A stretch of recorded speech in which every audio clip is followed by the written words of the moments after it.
Ladies and gentlemen, our next speaker is Shanker Singham. Shankar brings immense expertise to our discussions today, as he is one of the world's leading trade and competition lawyers. He's both a UK and a US citizen, although he was educated at St Paul's School and Balliol College, Oxford, in the United Kingdom. Thank you. He's worked with governments and multinational companies on trade and competition and regulatory issues in 50 countries around the world.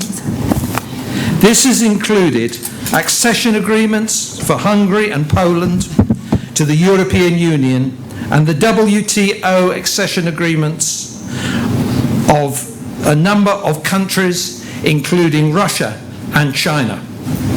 He has also the ability to bring clarity and profound expertise to the seemingly complex issues of international trade, and is currently Chief Executive Officer of Competere, a trade, law and economic policy consultancy. Shankar is also the co-author of Plan A+, Creating a Prosperous Post-Brexit UK, which sets out a four-pillar trade strategy which aims to deliver a more competitive and thriving post-Brexit economy.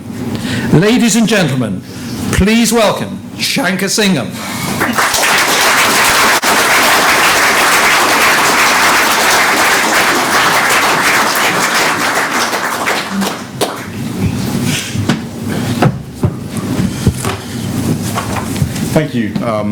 Thank you, Barry. That was a very kind introduction and gratuitous mention of Balliol College, which got a little cheer. I first addressed the Bruges Group, I think, at Conservative Party Conference in 2016, I think. And it was there that I sort of laid out what I thought was the vision for the UK going forward, having made the decision to leave the European Union. As you mentioned, I'd only fairly recently come back to the UK after 23 years in the United States. And I did not come back to the UK for Brexit. I came back actually in January 2016, and like I suppose everyone else, other than the people in this room, probably, I assumed that they'd vote to remain, and that would be the end of it. But I will say that having been an advisor to the US government on trade policy, particularly on the regulatory issues, I had watched with increasing horror the direction of travel of European regulation over the last probably 20 years. And that has really informed my thinking of how we achieve this. And I've subsequently laid out this four-pillared approach that Barry referred to, both in Plan A+ and in a speech in April of 2017. Hard to believe that it's almost 3 years on from that, and we're still having some of these discussions. But in a very, very different circumstance now. What a difference a general election can make, and what a difference a huge majority for the government can make. I was talking recently, this morning actually, to a European Commission representative who was telling me in no uncertain terms that all the power lay with the EU because they have 440 million people and we only have 60. And I said, do you understand the difference that a majority for the Prime Minister of 80 like this makes? Do you understand the difference that makes to the power you have on your side of the table? That is what has completely changed. I don't know that the EU has fully internalised that yet, but I think they will come to do that as these negotiations proceed. So I think it's always good to have a stretch target to aim at, and I would say that I see no reason why the UK cannot become, within, say, a 5 to 10 year period, the world's third biggest economy and the best place, as Boris has said, to live and work in the world. I don't see why that is not achievable. And if that's the stretch target, the question is, how do we get there? So, coming back to the four-pillar policy or the four pillars of the trade and regulatory policy that I laid out, what I'd like to do is sort of go through each of those and tell you where I think we are with each one of them, where I think there could be improvements, and where all of you, I think, can play an increasing role. So the first thing I would say is, when I laid out the four pillars, the first pillar was unilateral. What can we do unilaterally to improve our economy? There are two elements of this. One is our unilateral tariff schedule, our unilateral tariff strategy. DIT has just closed a consultation literally on Thursday. The beauty of Brexit, or the process that we're in now, is that things are actually happening. Productive, constructive things are happening almost every day. And so DIT closed its consultation on the global tariff schedule of the UK on Thursday. And one of the key elements of this is going to be lowering our tariffs on a unilateral basis, particularly for products that we don't produce and products that are not directly competitive or substitutable with those products. Improving the inputs, as Tim Congdon mentioned this morning, of manufacturing so that you can get inputs at lower tariff. You can lower the cost of inputs and make Britain much more of a drive its manufacturing success. So that's the tariff piece. The other piece is far more important in many ways, and that is our domestic regulatory agenda. And there is a process in Treasury to review all of UK domestic regulations with a view to ensuring that we have the least burdensome, the most competitive regulatory system that we can.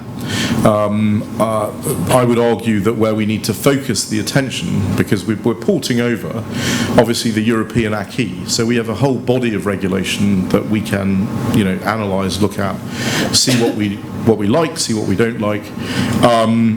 But we should do this through the lens of ensuring that our regulatory system is as pro-competitive and as least trade restrictive as possible, consistent with any legitimate, regulatory goals that we have. And I think Treasury is embarked on this process now, and notwithstanding what he may say on Wednesday, I think we finally have a Chancellor who actually understands this, and who actually understands the role, the important role of competition in our economy. The second, and I would also add one point to that, which is, Boris has talked very clearly about the fact that a lot of the votes that gave him this huge majority, including in the sorts of places that Andrea has represented and other constituencies outside of London and the southeast, that those votes are lent votes to the government. And what the government has to do is to make sure that people who live in those areas have a better quality of life. It's not that difficult. They've got to have a better standard of living. All of this has got to deliver, I think, three fundamental things. What are the most important things that in a given week are in your shopping basket? It's basically your food, your clothing, your energy, your fuel costs. If the government can lower those costs for people who live, particularly people who are the poorest people in society, for whom those costs are a much bigger percentage than others, then those people will not defect back to the Labour Party, they will not leave the Conservative Party, and it will change British politics fundamentally for decades to come. But he's got to deliver that. And I think there's a difference between delivering that and delivering maybe more visually appealing things like big infrastructure projects or big spending projects. I think if the government can keep the focus on ensuring that we deliver those lower costs, then I think that we'll have a more successful outcome.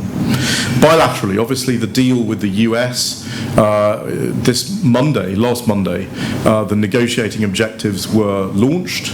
It took a long time to get them out of the cabinet, but they are now out of the cabinet. They are a reasonable set of negotiating objectives, and they're the basis for a good UK-US free trade agreement. Obviously there's the EU agreement. I'll talk a little bit more about that in a little bit. But the other bilaterals, Australia, New Zealand, Japan, will follow very quickly after the US negotiation. And in the US, there has been a change in their approach, which has been very positive. Previously, and this is not just the US, but many of our trading partners, they would say to us, and I would go around these countries and their trade ministers would say, well, we can't, of course, do a deal with you until we know where you are with the EU. What's your position with the EU going to be? They're not saying that anymore. In fact, just recently, 2 or 3 weeks ago, there was a letter from the UK-US Free Trade Agreement Caucus, which is led by Senator Portman and Senator Chris Coons, Republican and Democrat, who basically wrote a letter to Robert Lighthizer, the US Trade Representative, saying, we want the UK-US deal to be faster than the UK-EU deal, because we don't want the UK to fall back into the European Union regulatory orbit. Now, that's the first time that US politicians have made that crystal clear. So they are recognising the importance of the UK economy in the wider battle for the global regulatory operating system. And so what I'd long believed, and what Boris talked about in his Greenwich speech, as the UK as a catalyst for solving a lot of these global trade problems, they are beginning to believe. And they're beginning to recognise that actually the UK as the 5th biggest economy in the world, if it can be pulled out of that regulatory orbit, if it can adopt more pro-competitive regulation and have a regulatory system that interacts with other countries on the basis of equivalence, of recognition, of adequacy, not on regulatory identicality, then that will be a huge advance for the global economy. So that's very positive. The Japanese are consistently clear that they want not only a bilateral, but they also want the UK to accede to the CPTPP, the Comprehensive and Progressive Trans-Pacific Partnership. The UK plus the TPP countries, the economic weight of the UK plus the TPP countries is greater than the economic weight of the EU 28 minus the UK. And if the US were to rejoin the TPP, which I believe will happen at some point, then the economic weight of US plus UK plus the TPP 11 is about 70% of the global economy. So that is what we have to play for. That's why I believe we can be the 3rd biggest economy in the world. Then plurilaterally, obviously, the accession to the TPP, the CPTPP agreement is a big part of that. It's important to note that the TPP, it's not a regional agreement. It's not, despite its name, it is not only about Asia and the Pacific. It is a platform agreement where the members of the agreement have agreed that, despite the fact that the global trading system, the WTO negotiations were slowing down, despite the fact that global trade flows across the last 20-year period and the global economy was slowing down, there was a space, there was a gap for countries that believed in open trade, believed in competition, believed in property rights protection, to get together and negotiate a higher level of a higher standard. Countries can have their own set of regulations, they can do what they like in terms of all of these different areas, and that they will agree to recognise each other's regulation as much as possible, provided the outcome is the same, provided they are aligned on regulatory goals, and that their regulations objectively achieve them. As long as you can do that, it doesn't matter if your regulation is different from each other. They will recognise it and therefore lower their barriers to each other. And then finally, the multilateral agenda. Here there have been some very, very good developments. The UK has always been a member of the WTO, but we have now retaken our seat in the WTO. What this means, just somewhat humorously, our seat was at the back of the EU 28, and of course when the referendum happened and we announced that we were leaving the EU, our seat stayed at the back of the EU 28 while the others rotated closer to the centre of power. Julian Braithwaite, our ambassador in Geneva, has moved his seat to next to the US, where alphabetically it belongs, and is now intervening regularly on behalf of the UK. He's intervened in the services negotiations, he's intervened in the domestic regulation negotiations, and he's intervened in a negotiation that is going on and is supposed to conclude by June, which is the fish subsidies negotiations.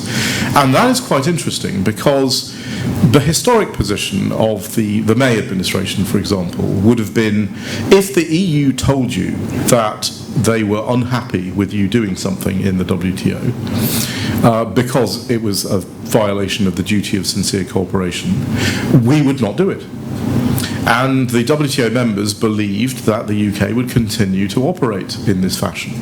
And so our trade minister, Conor Burns, was recently in the WTO, and he was told by Roberto Azevedo, the Director General of the WTO, that, of course, we understand from the EU that they will be speaking on your behalf during the transition period.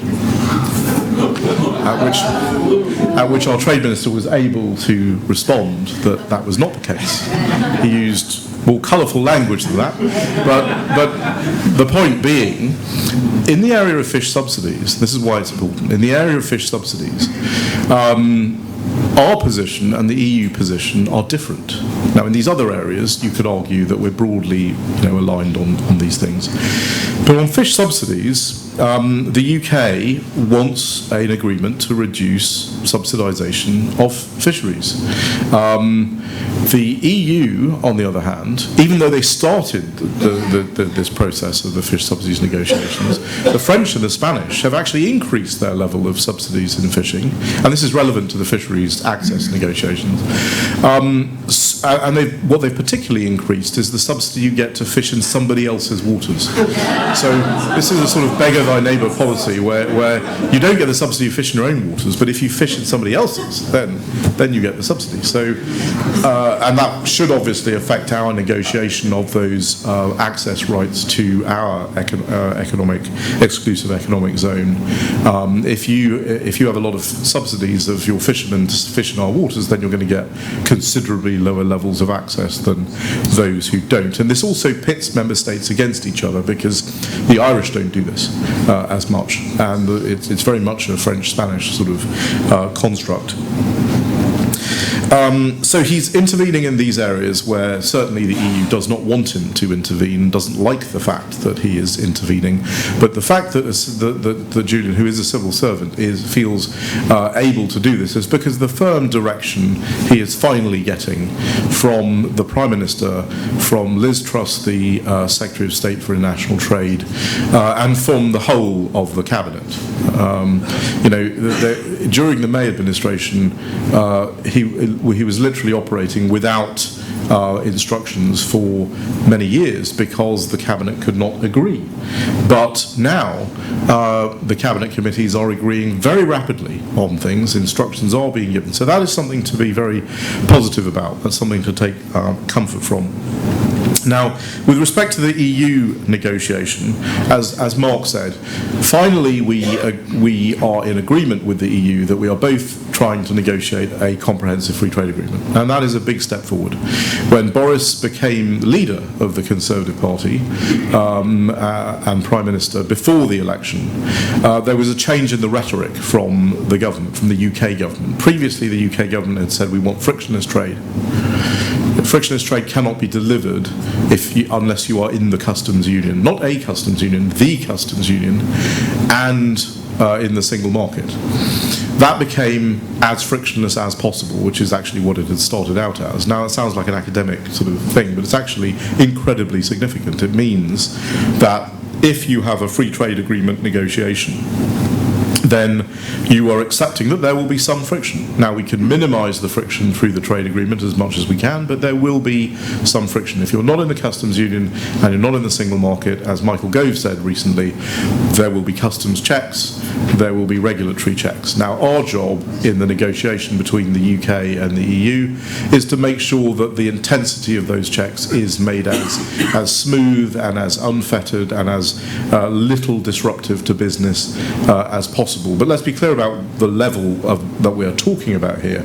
A company like Tate & Lyle, which imports sugar from all over the world, complex product, the cost of maintaining and dealing with customs for Tate & Lyle is about 0.04% of their operating budget. They do it with 1.5 people. So this is not the vast cost that some have suggested.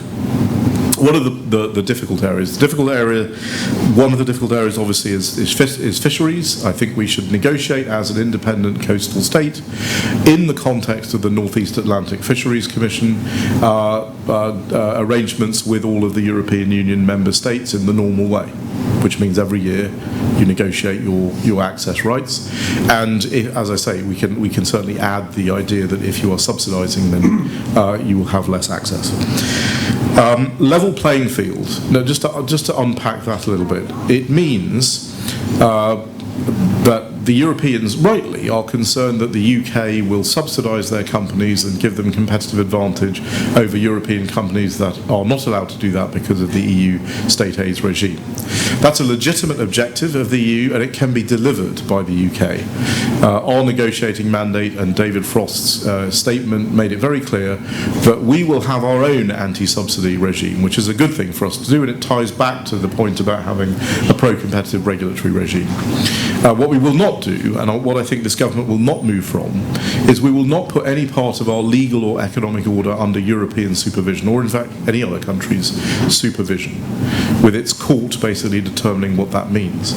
But since I think we can craft an anti-subsidy regime that is more effective in dealing with anti-competitive distortions, and since there are holes in the European Union's state aids rules, I think it would be in the interest of both parties to have a strong, comprehensive competition policy and state-owned enterprise, state aids chapter in the agreement. And of course, level playing field cuts both ways. So if you are a farmer, a beef farmer, for example, in GB, and you're exporting to the continent, you get, unless you're in Scotland, 2 very small programmes for £39 million, you get no what's called voluntary coupled support, no production subsidy. If you are French, you get €1 billion worth of production subsidies. That's not a level playing field. So I think they've opened the door for a lot of offensive interests of the UK to be made very clear. So that's state aids. Labour and environment, relatively easy. Most agreements, countries agree not to lower their labour and environmental standards in order to seek trade advantage. The UK will do that. We have to do that anyway. We have to do that for the US negotiation. So that should not be a problem. And then there's the regulatory piece. Is it regulatory harmonisation or dynamic alignment or alignment of any nature, or is it regulatory recognition? And that is where the battle, I think, will be. And then I'll make 2 final points. One is on external leverage. We've won the battle, as we said in Plan A+. You must have concurrent negotiations. You have to have all of these things happening at the same time. You have to play the multi-dimensional chess game. Boris used exactly this language in his Greenwich speech. They get it. They understand that we need to negotiate at the same time. And the leverage from the US will be very, very powerful. The EU is increasingly, on a lot of these regulatory issues, becoming a global outlier. They are isolated from other countries in the world. We will hear this in March, later on this month, in the WTO SBS committee, where they've managed to unite the Americans, the Canadians, the Latin Americans, the Indians, the Australians, the New Zealanders, the Japanese. They've united all of the world, including the Indians, which is a real achievement, against their position, against their agricultural regulatory position. And this is only going to increase. And the more that we are able to play that, the stronger position we will be in. And then finally, a quick note about economic modelling.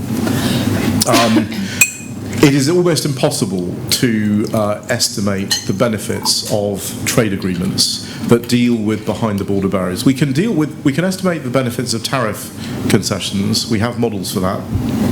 You heard from a great group of economists this morning.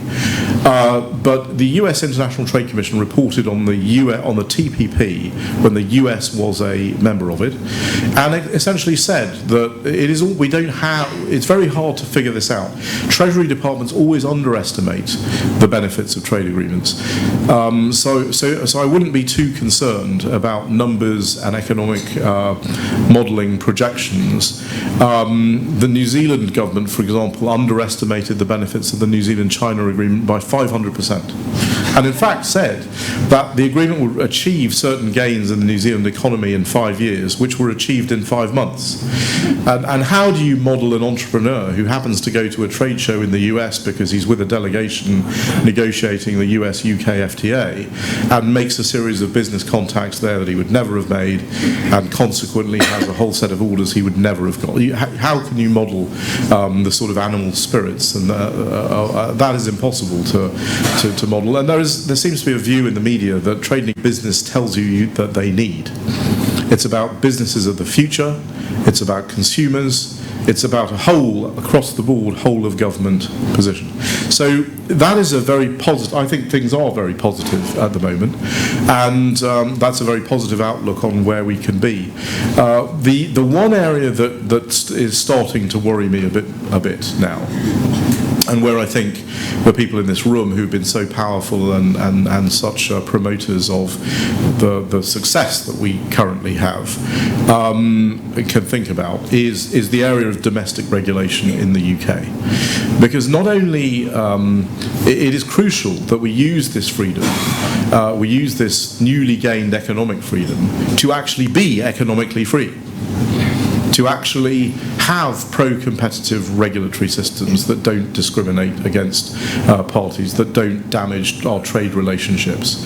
And I think what will happen, the battle will sort of shift, I think, now to ensuring that our own domestic regulatory system and our regulatory choices are the sort of choices that would be consistent with what I believe is possible, which is when the Bruges Group has its conference in 5 years' time, that we're talking not about the 5th biggest economy or the 6th biggest economy in the world, but the 3rd biggest economy in the world.